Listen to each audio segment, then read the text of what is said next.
ජීවන් දඩාගේ රහස් උඹලට කියන්නෙම නෑ. යන්නේ. හරි. ඔහොම කරගෙන යන්නකෝ.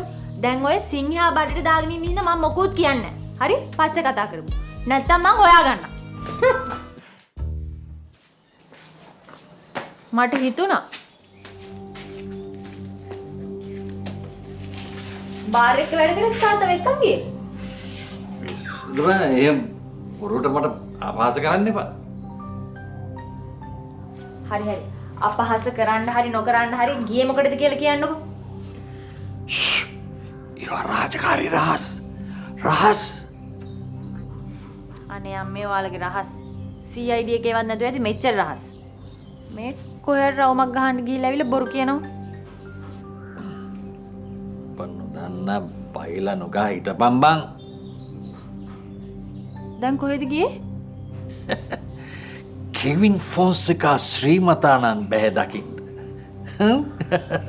එතුමා මට පැවසුවා රාජකාරී රහස් එළියට ගියොත් දේශද්‍රෝහියෙක් කැටියට මාව හංවඩු ගහලා රැකියාවෙන් නිරපනවා කියලා. අනේ මේ තාත්තේ තමන්ගේ පවුලේ අයටවත් තමන්ගේ රස්සාව කියන්න බැරි නම් ඒකේ ඇති තේරුම මොකක්ද අනේ? තේරුමද? මාසේ අවසානයේට ලැබෙන වේතනය. ඉලක්කම් අතේ පටිය. ඉස්සරහට තනි ඉලක්කමයි පිටිපස්සට 0.6යි. කොහොමද ඒක? දැන් කීයක් දෙනවා කිව්වද?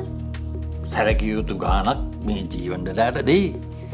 ඒකනේ කිල්ලේ කාන්තාරේ තිය පොදක් වැටෙන්නේ නැති මලකට ලා පින්නත් සැපයිලුනේ බං. හැබැයි කිල්ලේ මේ වැටෙන්න යන්නේ පින්නක් නෙවෙයි අප්පට සිරි වෙන වැස්සක්. මහා මුර්ගසං වැස්සක්. අනේ මන් දන්නේ නැහැ තාත්තේ. සේරම මහ গুপ্ত වැඩවලටනේ අහුවෙන්නේ. එක්කෙනෙක්වත් කරන්නේ මොකද්ද ප්‍රතිඵලය මොකද්ද කියලා දන්නේ නැහැ. මම මන්දිතගෙන් අහන්නද මේක? පිස්සේදී. ඌ දන්න මගුලක් නැහැ. ඌ දැනගත්තේ මගදී මං එනකොට මගෙන් අහලා. දැන් මන්දිතවත් ගාව ගන්න නැතුව මොකක්ද අනේ කරන්න හදන්නේ තාත්තේ?